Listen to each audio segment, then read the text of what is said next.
There's billions of dollars in Etsy and Amazon just waiting for you to take your piece of the pie. But which platform is easier and better for building stable six-figure sales? Let's find out.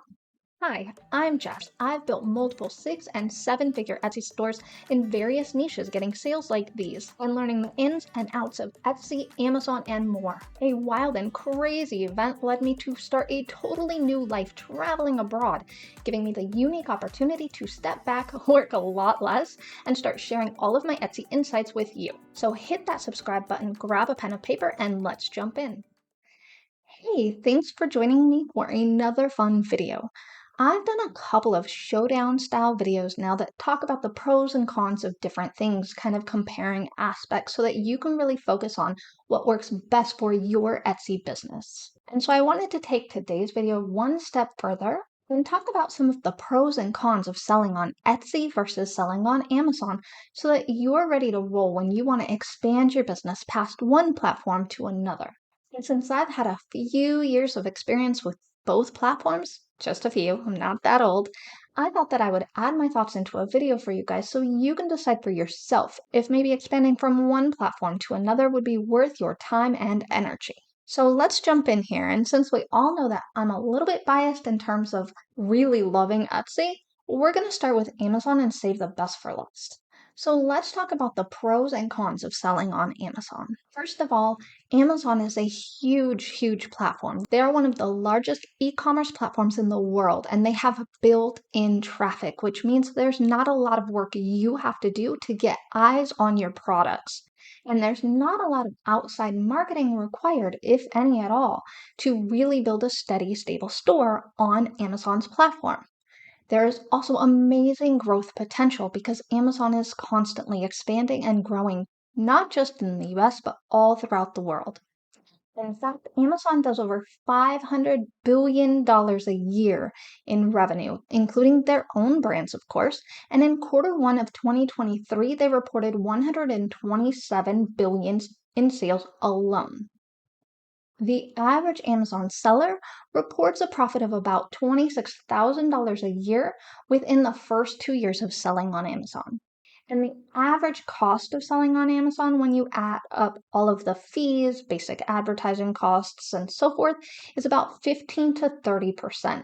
They do generally charge a flat rate to be a part of their sales platform, and then, of course, there's fees involved with selling, which, if you would like to know what those are, please comment down below, and I can get you a detailed and hopefully up-to-date list of what exactly their fees break out to be. But roughly, you can plan to spend at least 15 to 30% of your sales just covering the cost of selling on the Amazon platform, before adding in all of your costs and goods and things like that. Another benefit to selling on Amazon is that you can still sell with drop-shipped products. Keep in mind that Amazon is a much more saturated platform, so it does get very competitive, and you don't have a lot of flexibility with your pricing because there are so many different competitors locking in their prices already. And you're going to have to compete with their prices just to start getting some sales. The biggest successes on Amazon tend to come with your own private label brand for maximum success. These can be personalized types products. In fact, personalized products like coffee mugs and t-shirts tend to sell amazingly well, especially if you use a platform like Amazon Handmade, which allows for customization features right when the customer places their order. If you wanted to design your own products, like drop-shipped coffee mugs or non-personalized t-shirts, things with standardized designs, those designs would set your business apart from all the other competitors and allow you to gain a competitive advantage. Customers will be drawn to your unique designs just like they would on Etsy. The same principle essentially applies. And speaking of Amazon Handmade, Wait a second here. Before we continue, I wanted to take a quick second and say thank you so much for all of the support you guys have given my channel. Everyone who's bought me a coffee or a super sticker or an extra and really just helped this channel grow. It really makes such a big difference, and it's so awesome to see that my content is actually helpful to you guys. So thank you so very much. Some of the supporters that I wanted to shout out are Diane Flynn, Linda Taylor again, thank you, Karen, super awesome, Gigi, Soria, D&D's Inspirations, Trena, Karen H, Valerie, Christy, Bere, and Tracy for all of your support. Thank you so much. And you guys can support my channel for free by liking, subscribing, or leaving a comment. Okay, let's get back to the video. And speaking of Amazon Handmade, when you join their platform, you receive the professional plan perks for free and simply pay a 15% flat transaction fee when you make a sale. So it is a little bit more affordable and easier to build a store than on a traditional Amazon merchant plan. But Amazon is a pay-to-play platform, which means that you are going to require ads to get any sort of visibility, especially because there are so many sellers already on the Amazon platform.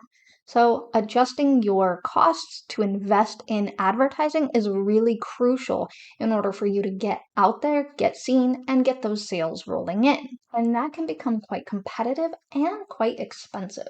So that's where it helps to fall back on more of a personalized product selection and customized designs to really get ahead of competitors without paying a fortune for advertising. Lastly, it requires a lot of work to open a seller store and build your inventory, especially if you're wanting to expand to use features like Amazon Prime, which is worth it, but also a lot of work. So all in all, the biggest pro of selling on Amazon is that there are massive amounts of traffic, making it easy for you to start building up sales without a lot of outside effort involved. On the flip side, the biggest con to selling on Amazon is that it is very expensive and time consuming to get started, especially if you're competing in a saturated niche. Okay, now before we get started into the pros and cons of selling on Etsy, I want to remind you guys that I have a pretty massive collection by now of free resources that are all designed to help you grow and sell more on Etsy. So make sure you go down to the freebies link in the video description and check those out. And several of those freebies are also beneficial for Amazon sellers as well. Okay, moving on. Let's talk about the pros and cons of selling on Etsy. First of all, Etsy also has a pretty amazing amount of traffic. It is not as much traffic as Amazon, obviously, but it's also only going to have a fraction of the sellers that Amazon has as well. So when you take into consideration that Etsy is not as saturated as Amazon, it is still an amazing source of traffic. You also will not need to have any real outside marketing involved. Another massive perk of selling on Etsy is that their algorithm makes it easier for new sellers to get visibility and really become successful. In fact, I do store reviews all the time of brand new sellers that are able to secure bestseller listing status within just a few months because they have a great product that really sets them apart. If you take a little bit of time and are strategic about how you build your Etsy listing and your SEO, you can get ahead pretty quickly in the Etsy world. It doesn't rely on a lot of other algorithm features the way that Amazon does. So let's talk numbers. Etsy does over $2.5 billion a year in revenue, and in quarter one of 2023, they reported $3.1 billion in sales revenue alone. Now, Etsy doesn't have their own brand of products the way Amazon does, so you don't have to compete with Etsy the same way that you have to compete with Amazon. Because Amazon basics are ever expanding into the Amazon platform, adding an entirely new layer of competition for you to encounter. And that really doesn't exist on Etsy. You really just have to worry about the actual other sellers. And since Etsy actually has a much, much smaller number of sellers than Amazon has, this actually breaks down to more revenue per seller, despite the smaller sales revenue. The average Etsy seller reports a profit of about $40,000 a year within their first 2 years. And of course, I do want to point out that when I'm giving you these stats, these are averages. So not every Etsy seller will make $40K a year. Not every Amazon seller will make $26K a year. But on average, that's what they report to have brought in by the time they've had 2 years of experience. Now, the average cost of selling on Etsy ranges from 7 to 20%, depending on the fees, if you decide to run any basic advertising, and so forth. This makes it a bit more affordable to sell your products on Etsy than it is to sell on Amazon, and a large part of that really boils down to transaction fees, platform fees, and advertising costs. And that brings me to a con of selling on Etsy. Supplies and print-on-demand products can be drop-shipped, or they're fairly drop-shippable.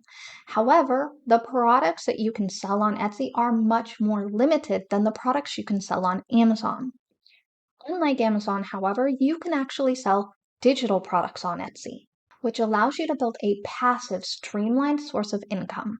And because Etsy is a smaller niche site, sales conversions in general tend to be higher than they are on Amazon, which provides more stability and growth opportunities in the long term than Amazon has. Amazon can be a little bit more of a volatile platform. It is also much faster and easier to get your store set up and get your products listed for sale on Etsy. It doesn't require a big monetary investment to get started. In fact, to list a product on Etsy only costs you 20 cents until that product actually sells. And by the way, in my video description below, I have a link for 40 free listings on Etsy, so if you haven't already opened a store and started selling, make sure you take advantage of those so that your first 40 products can be listed for free. So let's talk about the biggest pro, in my opinion, to selling on Etsy. And that is that there is massive amounts of traffic that actually includes new sellers so that you can build a stable, strong business as you grow your inventory. And the biggest con to selling on Etsy is that as their platform expands, it does become a little bit more reliant on advertising within their own platform to get seen in some of these more saturated niches. However, that being said, their advertising costs are still just a fraction of what it costs to advertise on Amazon.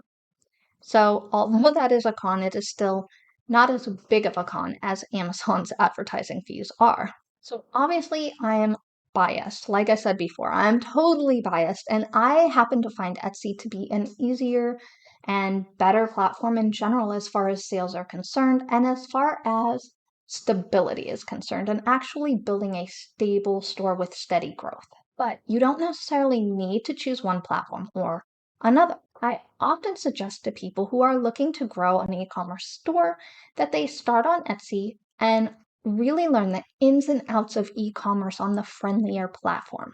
And then once you've grown to a steady sales point and you feel like you're ready to expand, whether you choose to open a store on Amazon Handmade, or depending on your products, you prefer to sell on Amazon Seller Central so you can take advantage of Amazon Prime. There is a lot of potential for growth on both platforms. And there are also apps and sites that make selling on both almost seamless. In fact, sites like Shopify or ShipStation can keep track of your inventory and sales from both platforms so you can manage everything all in one place, which really takes a lot of the stress and the work out of managing two platforms instead of one. But it is important to take your time and build a stable store. You don't want to jump into too many things at once. I know they say that more is better, but too much at once is never a good idea. So, whichever platform you choose to get started on, make sure you've mastered the art of selling and you understand how everything works in terms of building a product that people actually want to buy and getting traffic to those listings with good SEO and high quality images, and then open a store on the other platform. And if you're looking for some brilliant ideas to help you brainstorm the perfect product for your store, make sure you check out this 20 six-figure stores that all have a wide variety of products in the digital downloads niche, meaning they're all passive income.